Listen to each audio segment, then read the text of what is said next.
Hey guys, Dan and back with another Watcher of Realms video.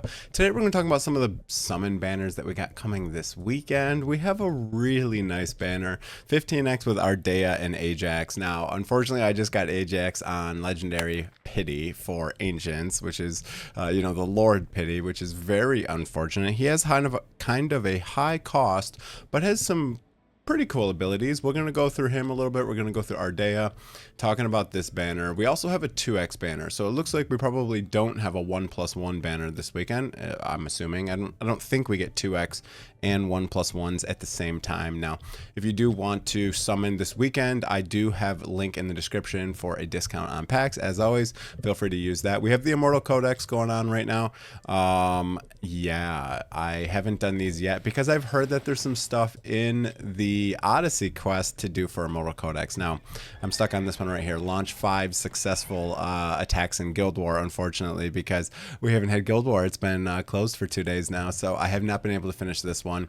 I've actually kind of been having fun with these quests. These quests are kind of nice. You get decent rewards from them, and it's just like something else to do inside the game. So I've been chugging along with these. None of them have been super hard.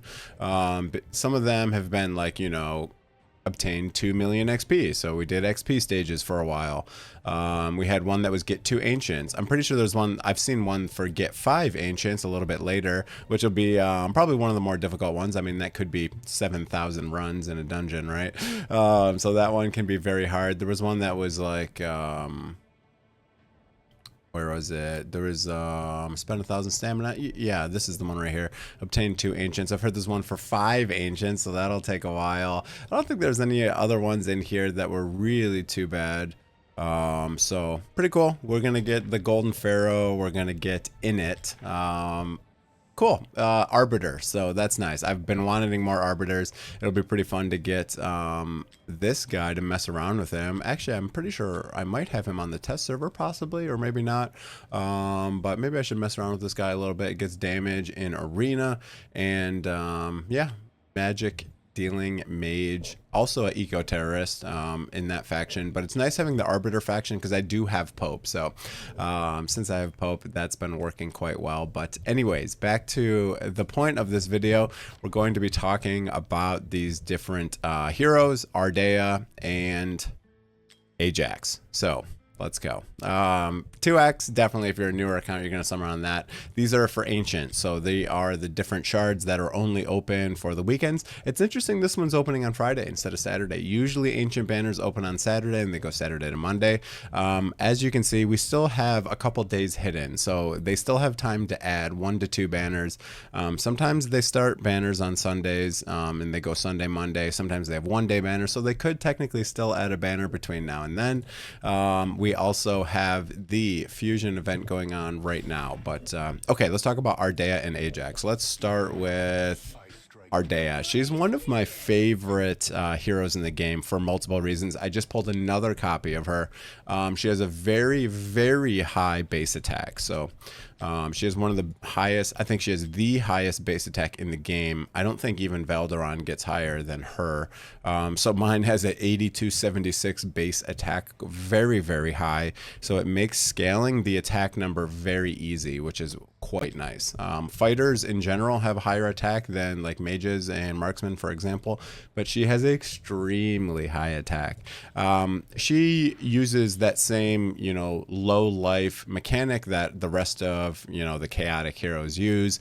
She has an auto ultimate that just basically enters a frenzy state for her, increasing her attack by 50%, and 15% of her HP is deducted per second. Now, this is 15% of current HP, not total HP, otherwise she would kill herself.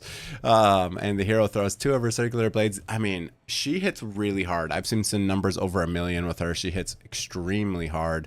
She has a basic attack that can hit 7 targets. As the hero's HP decreases, her talent trigger increases. So she basically has like a talent trigger that she throws her little glaive. Let's see here. Throws forward 1 circular blade, restoring 10 rage. When it returns, maximum distance of the basic attack, enemies take 240. So it hits really hard. And she kind of like waits for it to come back and it hits hard, and then she throws it again and she gets some rage, which allows her to use her ultimate again. It's pretty cool. She uses her ultimate pretty quickly. It's, you know, an auto ult, so that means she's going to be really good in this Soulbound Arcana set.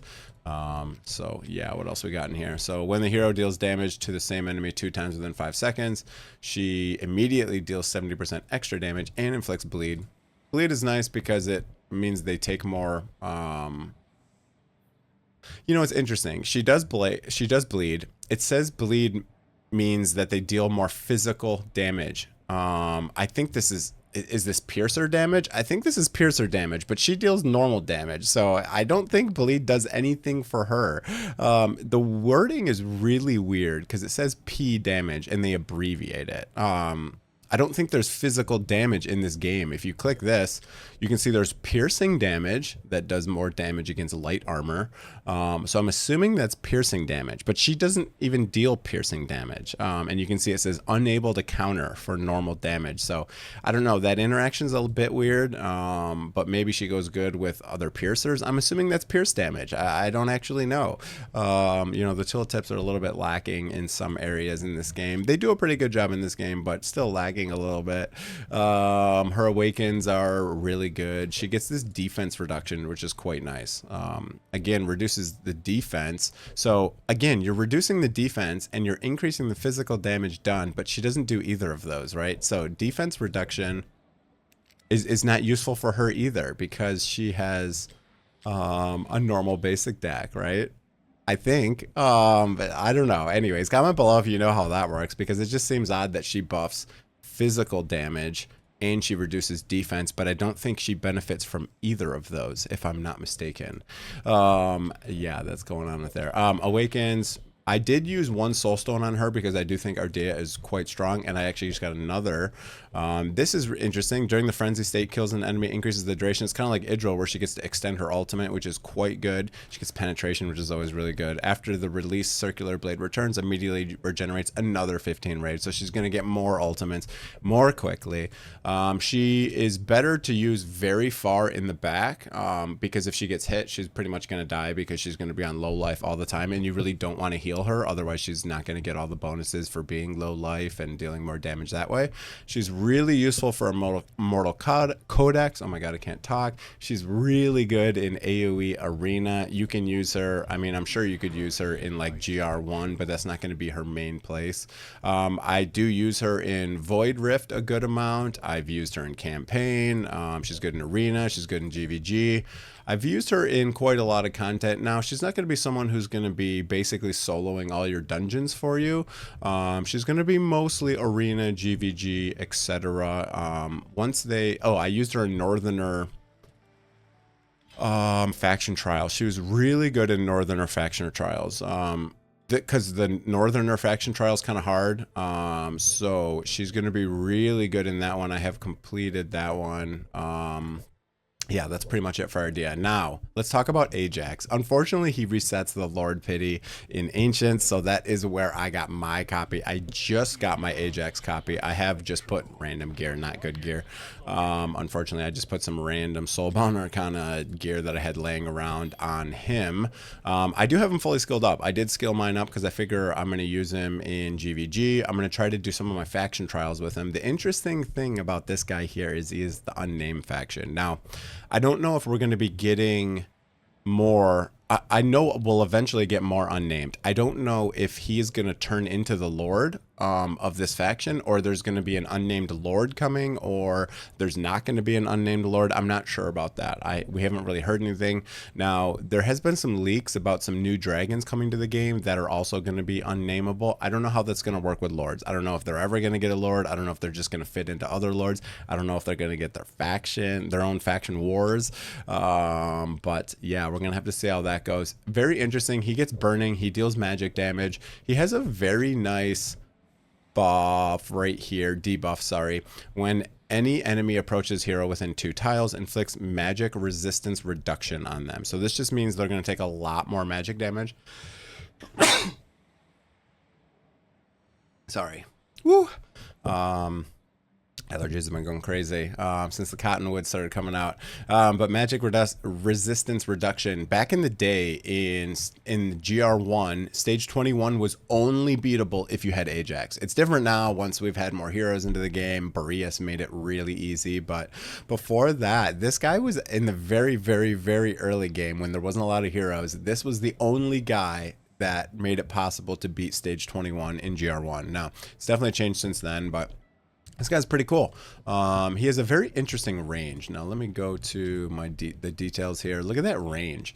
It's like a sideways range where it's good if you're facing perpendicular and people are coming, you know, perpendicular to you. So it's a very interesting range. It's interesting for GR1 especially because if you put him in the corner, he hits that up top corner, but he has a very high cost, unfortunately. So he's going to be good in stuff like GVG, where you don't need the cost and it doesn't matter.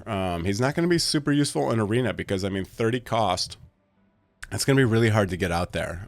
He has a redeployment time of 60, which is pretty standard. Attack interval of 2.6, which is pretty standard. Nothing else like amazing in his kit, but he has a very, very interesting range. I guess what else we have in his kit? He does. Unfortunately, they don't tell you how many enemies he can hit. You know, like Ardea, it said 7 enemies. This one, they just keep you in the dark, assuming, you know, whatever you want for how many targets it can hit. I don't know why they don't list this for some tooltips, but they do for others. But anyways, he can hit X amount of targets, whatever the number is. His ultimate is quite easy to cast. You start with 400 and it only takes 800. It lasts for 5 seconds. Basically, it deals AoE damage per second. I think just everyone in the range. You can see the just big fire AoE thing there. And I do have this artifact right here, his exclusive artifact. I do have one copy of this. This is one of the only ones that I've gotten that I can actually use. Increases attack by 15% and the effect duration by 5. So it actually doubles the length of his ultimate. So I figure this one's pretty solid even at level 10 for him.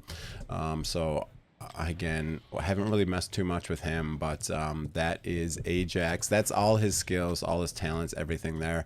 I don't think I missed anything. Oh, chance to slow as well. Basic attack is a 15% chance to cast lightning, hits 5 targets, deals 200, and slows. So it's kind of nice if you are, again, very nice for GR1. Because you're probably going to be using someone like Morrigan, who has the Lord bonus whenever they're slowed, etc. What are these new, are these skill up dots? Oh, okay, they look, the red dots look a little different, don't they? Look slightly different, but yeah, that's pretty much it for the video. Just want to talk about these 2 heroes in depth and talk about if you want to summon. Now, if you don't have either of these, you're definitely going to want to summon on this banner. As someone who already has Ajax, I don't know, he's good. He probably has really high BP if you have a lot of awakens on him, and his awakens are quite good. You know, increases the damage dealt by 25%. The cost one would be quite nice.